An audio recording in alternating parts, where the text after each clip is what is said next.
Hi, this is Ramos Reviews, the channel where I quickly express my thoughts and opinions about all types of movies. Today I'll be looking at this year's Eternals, directed by Zhao. I love the MCU. They successfully give us iconic characters in realistic, likable ways that help us relate to some unbelievable personalities. It's very difficult to make me relate to a billionaire, let alone a god, but that's what's great about this universe. They very rarely give us characters that are not in some way relatable. Not only that, but they're also characters that non-comic book readers have never even heard of. Characters like Guardians of the Galaxy, Shang-Chi, and of course the Eternals. As a kid, I was able to understand and learn comic book storylines purely based on animated shows, movies, or video games. So yeah, I'm a huge Marvel, DC, and Star Wars fan, but I'm not a true comic book guy, which is why I know nothing about many characters, which somehow helped catch my attention even more to Eternals. Not to mention its all-star cast and Academy Award-winning director. Although I was very worried because I enjoyed Shang-Chi, but Black Widow was such a letdown. This was fun!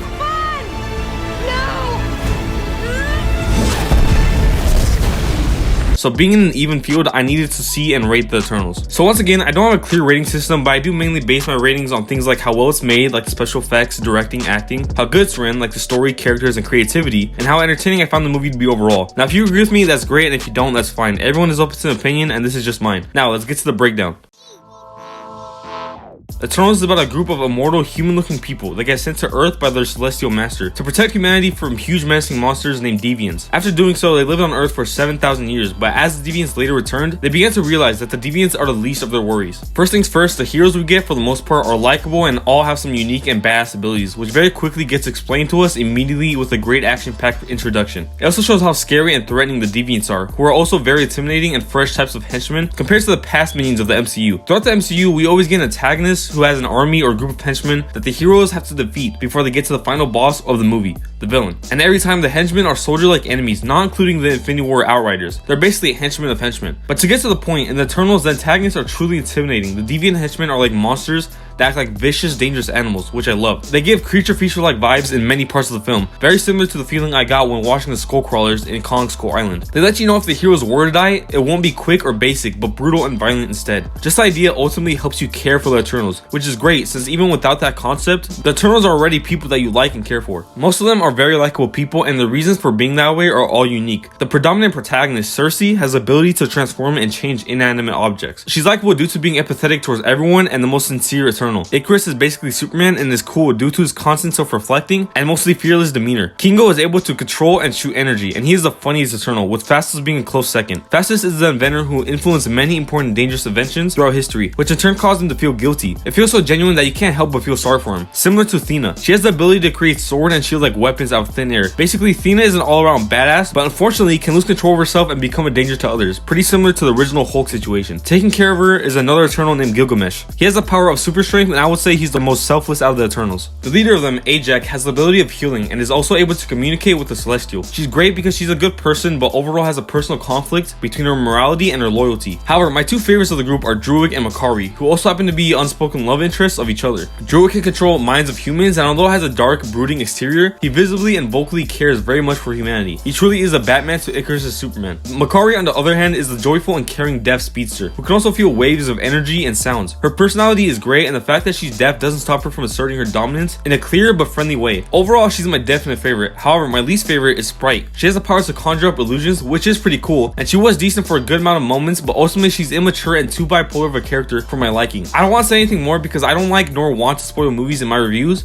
but yeah, that's where I stand on the characters, who by the way, even as immortals, many of them are characters that we can relate to, especially when we see them witness the horrible human events in history. As we all know, the world has gone through some terrible things, and Eternals does not hide it. In this movie, being immortal is less of a cool gift and more of a curse. Having to watch someone like Druig and every other Eternal genuinely hurt over the human conflicts actually gave me a major emotional connection to each of them. The most was with Phastos. As he influences humanity to invent, they historically did terrible things with it, furthermore proving the sad truth about humanity: we suck. Although even if this movie can be ultimately depressing, it does have many funny scenes. Like I said before, Kingo and Phastos are really funny. Kingo is a predominant comic relief Eternal, and Phastos, who's usually serious, has very few but still immensely hilarious moments of dialogue. And even as the funniest Eternals, none of them are the funniest character. That title goes to Kingo's heartwarming friend Karun.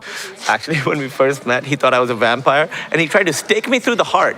I've apologized so many times. Not quite enough times. Very close though. I'll let you know. The humor in this movie overall does work due to the comedic timing from the incredible cast, who also give great acting performances, especially in the emotional scenes. This movie can get pretty depressing due to its hidden message to humanity, but without the amazing emotional acting, those scenes would be nothing and this movie wouldn't have been anywhere near as good. Additionally, the twists and shocking parts of this movie are also very effective. Not to mention the two decently exciting end credit scenes. Plus, due to Chloe Zhao's directing, Eternals is easily the most beautiful shot Marvel movie that we've seen. She manages to give us beautiful scenery that both looks beautiful and colorful while also being realistic. Not to mention the new type of tone we get. In the MCU, there's not really a dark tone like Batman or DC Universe, but in this movie there is. And it still manages to feel like a Marvel movie, which I really love. So yeah, out of all the tones and hidden messages of the MCU movies, I think this one is probably my favorite one. Personally, this movie is pretty good and entertaining, but not without its problems as well. One of which was the fact that the main antagonist let the Eternals know everything about their plan. Yeah, it happens in every superhero movie, but once you watch this movie, you'll understand why this situation is a lot different. There was also not that much action and too many scenes of dialogue. And look, that's truly a movie critique that I always hate to hear people say. Like, I love the Lord of the Rings franchise. I think they're great and have a perfect amount of action and an interesting dialogue when so many people disagree. But with Eternals, I'm sorry, it's just facts. There's only like 2 big action sequences and much of the dialogue is just the same thing over and over again, which is just boring to have to listen to. Also, as I said before, Sprite for the most part was kind of annoying. She's supposed to be grown, but instead still acts like a little kid. It would have been cool to see her more mature, similar to number 5 in the Umbrella Academy. Another thing that I didn't like was that Kingo left before the final act for a pretty lazy reason. Even if he was a likable and funny character, all he did was make jokes and appear in one fight scene. Like, what the fuck? Also, speaking of the final act, there were some cool scenes, but the ending was ultimately pretty underwhelming and seemed very easy to do given the high stakes. Lastly, as important as the Celestial is to the movie, there were many times where he was very difficult to fully understand, at least in the movie theater. Maybe not on Disney Plus when it comes out. Either way though, with a pretty likable cast and some major plot issues, let's see what number this movie gets at the rating.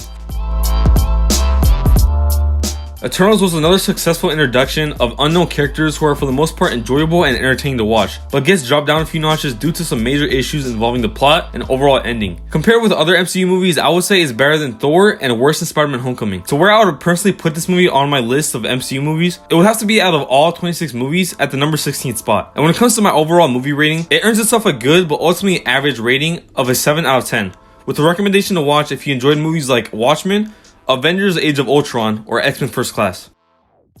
Thank you for watching this Ramos review on Chloe Zhao's Eternals. If you want me to review a movie, feel free to let me know in the comments down below. Also, if you enjoyed this review, please leave a like and subscribe. It would help a lot and I would thoroughly appreciate it. Anyways, I'll talk to you in my next review.